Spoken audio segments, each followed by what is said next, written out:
गृहस्थाश्रमी को अपने धन का पंच विभाजन करना चाहिए। सबसे पहला धर्माय, फिर दूसरा यशाय, तीसरा कामाय। अपने धन का प्रयोग तीसरे विभाजन में अपनी कामनाओं की पूर्ति के लिए, जो उपस्थित कामनाएं हैं, अनुपस्थित कामना नहीं। उपस्थित और अनुपस्थित दो प्रकार की कामना होती हैं। उपस्थित कामना कौन सी? जो आवश्यक है, और अनुपस्थित कामना जो अनावश्यक है, जबरदस्ती बस करना है। उपस्थित कामनाओं की पूर्ति में धन का व्यय करना, यह धन का तीसरा विभाजन है। जो जरूरी है, घर बनाना है तो बनाना है भाई, जरूरी आवश्यक है। गाड़ी लेनी है, कहीं आना जाना बहुत ज्यादा रहता है तो लेनी है। ऐसे कार्यों में जहां उपस्थित भोगों की पूर्ति होती है, वहां धन का व्यय करना, यह धन का तीसरा विभाजन है, कामाय। चौथा भगवान कहते हैं अर्थाय। कई बार इन्वेस्टमेंट किया जाता है ताकि प्रॉफिट हो, तो धन का कई बार ऐसी जगह व्यय करना जहां से लगता है कि थोड़ा धन बढ़ करके प्राप्त होगा, वो भी एक गृहस्थाश्रमी को करना चाहिए। पांचवा बताया स्वजनाय। स्वजनाय मतलब बच्चों के लिए, बेटी के लिए, पत्नी के लिए, भाई के लिए, बुआ फूफा आदि, इन सब के लिए ये पंच विभाजन करने हैं। धर्माय, यशाय, कामाय, अर्थाय और स्वजनाय। जो इन पंच विभाजनों को करते हुए अपने धन का व्यय करते हुए चलता है, ठाकुर जी कहते हैं वो गृहस्थाश्रम में आनंद से रहता है। पर अब होता क्या है, यश के लिए धन का व्यय तो कर लेते हैं, कामनाओं की पूर्ति के लिए तो कर लेते हैं, अर्थाय के लिए तो कर लेते हैं, स्वजनाय के लिए तो कर लेते हैं, लेकिन जैसी धर्म की बात आती है, धर्माय में वो धन का व्यय नहीं होता जितना होना चाहिए। इसके कारण क्या होता है, पंचदेव रुष्ट होते हैं, और पंचदेवों के रुष्ट होते ही उस व्यक्ति का पतन होना प्रारंभ हो जाता है। कहते हैं जिसके पंचदेव रुष्ट होते हैं उसके साथ में 15 प्रकार के अनर्थ होते हैं। यहां पर भगवान श्री कृष्ण कह रहे हैं, स्तेयं हिंसानृतं दंभ कामः क्रोधस्म्ययो मदः भेदो वैरम विश्वासः संस्पर्धा व्यसनानि च। इधर देखिए सब लोग, जिन लोगों के पंचदेव रुष्ट हो जाते हैं, पंचदेव रुष्ट कब होते हैं? जब लक्ष्मी का व्यय धर्म कार्यों में नहीं होता तब पंचदेव रुष्ट होते हैं। और जिनके पंचदेव रुष्ट होते हैं उनके साथ में ये 15 अनर्थ होते हैं। कौन कौन से 15 अनर्थ हैं? पहला स्तेयम, उसके अंदर चोरी करने की इच्छा प्रकट हो जाती है। अच्छा, चोरी करना पहले होता था कि घर से चुरा लिया, उसका लूट लिया, इसका कर लिया, उसका कर लिया। चोरी बहुत प्रकार से होती है। अधिकार से अधिक धन का कहीं ना कहीं से उपार्जन कर लेना, यह भी चोरी है। आपके परिश्रम के प्रतिफल स्वरूप इतना धन होता है, लेकिन आप उसका अधिक अगर ले रहे हैं तो यह भी चोरी है। स्तेयम, चोरी की भावना चित्त में आना। आजकल प्रवचन कथाओं में भी चोरी होती है। यहां की चोरी कैसी? अपने व्यवहार में जो धर्म नहीं है, अपने विचारों में जो क्रिया नहीं है, केवल और केवल लोक रंजन के लिए उन विचारों को व्यास मंच से कह देना, यह व्यास की चोरी है। स्वयं के चित्त में नहीं है तो फिर क्यों कह रहे हो? और अगर कह दिया है तो प्रयास करो अपने चित्त में भी लाओ, नहीं तो ये चोरी है। तो 15 अनर्थों में पहला अनर्थ होता है जिसके पंचदेव रुष्ट हो जाते हैं, उसका पहला अनर्थ है स्तेयम। दूसरा अनर्थ हिंसा की भावना, लड़ाई झगड़ा, मार काट, कलेश में रुचि होना, लड़ने झगड़ने में रुचि हो जाना। एक तो होता है, जैसे हम अपनी स्थिति बताएं, हमारा अनुभव, अपना भाव बता रहे हैं। किसी को अगर हमसे लड़ने का मन होता है, वैसे तो ऐसा कुछ होता नहीं पर कभी कभी हो भी जाता है, किसी को हमसे लड़ने का मन हो जाता है तो हम मौन हो जाते हैं, लड़ ले, बोल ले, चाहे जितना बोल लो, वो चाहे जितना स्थिति से गिर जाए, पर हमें ठीक है बोल लो, तुम और कुछ कहना तो वो भी कह लो, ये भी नहीं कहते, सुनते रहते बस, ठीक। लेकिन कई लोगों को होती है, इसने मुझसे जो कैसे दी, रुक जा तुझे मैं बताता हूँ, आड़े हाथ तू आ, तूने ये वाली गाली दी, ले मैं ये वाली दूंगा, तुझसे भी बड़ी तूने मुझे ऐसा कहा, मैं तुझे ऐसा कहूंगा।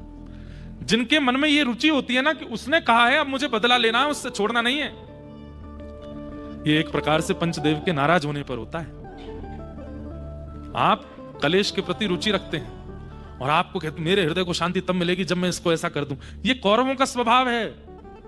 वो कौरव राज्य गद्दी पर बैठे हैं, फिर भी पांडवों से द्वेष मानते हैं, ईर्ष्या मानते हैं, और ईर्ष्या और द्वेष के कारण लड़ते रहते हैं, झगड़ते रहते हैं, कुछ ना कुछ करते रहते हैं। अरे कहां तक कहें, महाभारत युद्ध हारने की स्थिति में आ गए, हार गए, तब भी दुर्योधन माना नहीं।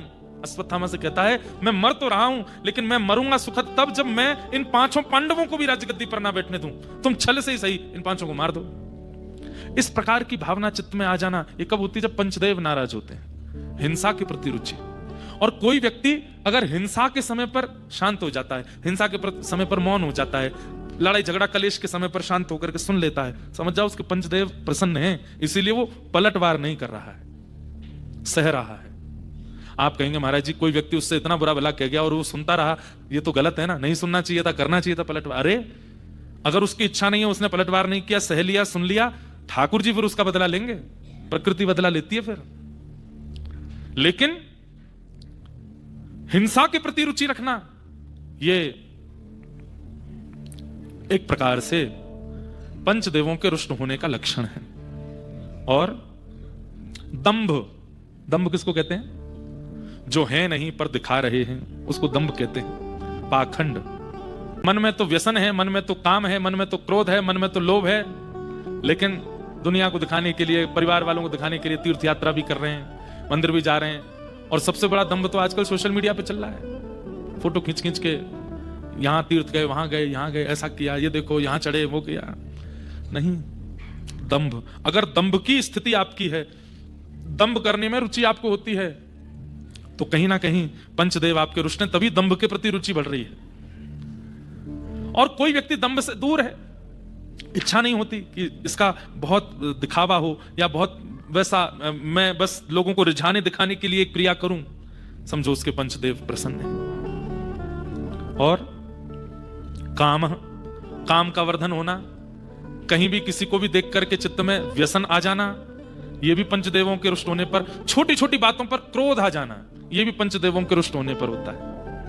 और मद, अभिमान होना, अपनी क्रिया का अभिमान कर लेना, मैंने किया है, मुझसे हुआ है, मैं नहीं होता तो होता ही नहीं, मेरे द्वारा किया गया है।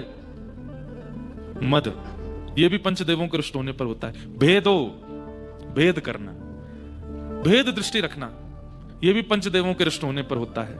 और वैर, ऐसा बैर मान लेना कि उसका मुख नहीं देखूंगा मैं, इतना बैर भाव रख करके किसी से दूरियां बना लेना, यह भी पंचदेव के रुष्ट होने पर होता है। और अविश्वास, शक की स्थिति में रहना, हमेशा अविश्वास ही चलता रहता मन में। चार गए अकेले, मुझको नहीं लेके गए, मेरी बुराई करने गए होंगे वहां पे, हाँ उन पे तो कुछ काम ही नहीं, तुम्हारी बुराई करने गए।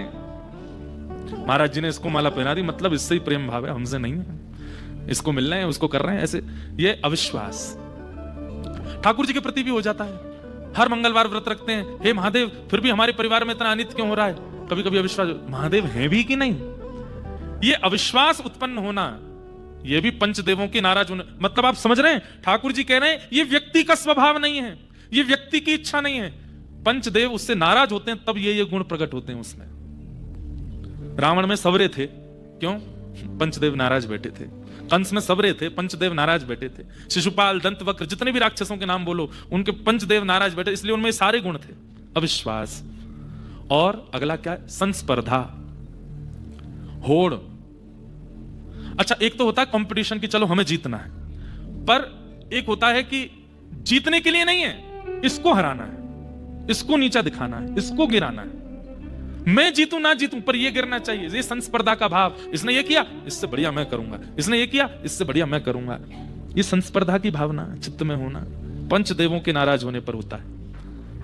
और अंतिम व्यसन, चित्त में व्यसन लग जाना, और लाखों प्रमाण होने के बाद भी वो व्यसन छूट ना पाना। आप तो चाहते हैं कि व्यसन छूटे, लेकिन व्यसन छूट नहीं पा रहा। भगवान कहते हैं उद्धव, ये भी 5 देवताओं के नाराज होने पर होता है कि व्यक्ति व्यसनी हो जाता और फिर उस व्यसन का त्याग नहीं कर पाता। उद्धव, इसलिए लक्ष्मी का चलायमान होना बहुत आवश्यक है।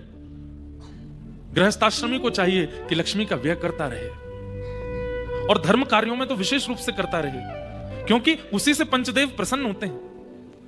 चला लक्ष्मी चलम प्राणम चलम जीवत यौवनम चला चलेति संसारे धर्म एको ही निश्चलम। धर्म ही एकमात्र निश्चल है, बाकी सब चलायमान है। चला लक्ष्मी, लक्ष्मी चलायमान है। अगर आप उसको रोक करके रखेंगे तो वो शिकायत करेगी किसने मुझे बंधी बनाया है, और जब लक्ष्मी बंधी बनेगी तो लक्ष्मी शिकायत जिनसे करेगी, वो पंचदेव नाराज होंगे, और नाराज होकर के पंचदेव आपसे आपका कुछ नहीं बिगाड़ेंगे, आपकी मति में ये 15 अवगुण प्रकट करेंगे, और इनसे आप अपना नाश खुद ही कर लोगे। इसलिए उद्धव, व्यक्ति को चाहिए कि मेरी गृहिणी जो लक्ष्मी है वो कृपा करके उसके पास आई है, समय समय पर उसका व्यय विभाजन करता रहे।